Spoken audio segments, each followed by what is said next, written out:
అసలు ఎవరు చెప్పారండి బాబు ముస్లిం ఫ్రెండ్ ఉండటం అదృష్టమని. ఎందుకంటే రంజాన్ మాసంలో బిర్యానీ దొరికేసిద్దని ఎవరో అన్నారు. వాడిని పట్టుకొని తన్నాలి ఫస్ట్. మా ఫ్రెండ్ అయితే బిర్యానీ కాదు కదా కనీసం బూందీ కూడా పెట్టలేదండి బాబు. అడిగి అడిగి విసిగొచ్చేసి ఇంకా నేనే ఆర్డర్ అయితే పెట్టేసుకున్నాను జొమాటోలో. ఎప్పుడూ తినేది కాదు, ఎప్పుడో ఒకసారి తినేది కాబట్టి తందూరి పెట్టుకున్నాను.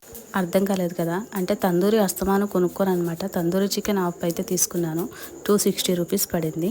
దమ్ బిర్యానీ 200 పడింది. ఇంకా ఆఫర్స్ బోఫర్స్ అన్నీ తీసేయంగా 370కో ఎంతకో వచ్చింది. నయమే కదా కొంచెం. రేపటి నుంచి అయితే మా ఊర్లో శ్రీరామనవమి సంబరాలు అయితే మొదలవబోతున్నాయి. అందుకే రేపటి నుంచి నో నాన్ వెజ్ అనమాట. ఇవాళ ఫుల్గా కుమ్మేద్దామని అయితే నేను ఇలా ఆర్డర్ చేసుకున్నాను.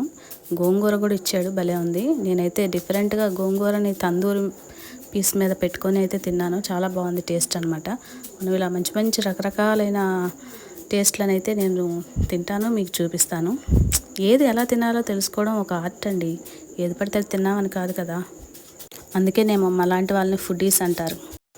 ఈ దమ్ పీస్ అయితే ఉడికిందండి. ఇలా చేత్తో మెదిపితే అలా మెత్తగా అయిపోయిందనమాట.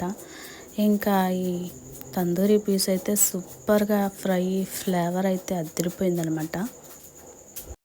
సరే ఇంకేంటండి విశేషాలు. సరే కానీ ఏవో పచ్చళ్ళు తింటుంటే ప్రెగ్నెన్సీ రానోళ్ళు కూడా ప్రెగ్నెన్సీ వస్తుందంట కదా. భలే మ్యాజిక్ కదా. ఇంకా ఇలాంటి మరిన్ని ఫుడ్ వీడియోస్ కోసం నా ఛానల్ సబ్స్క్రైబ్ చేసుకోండి.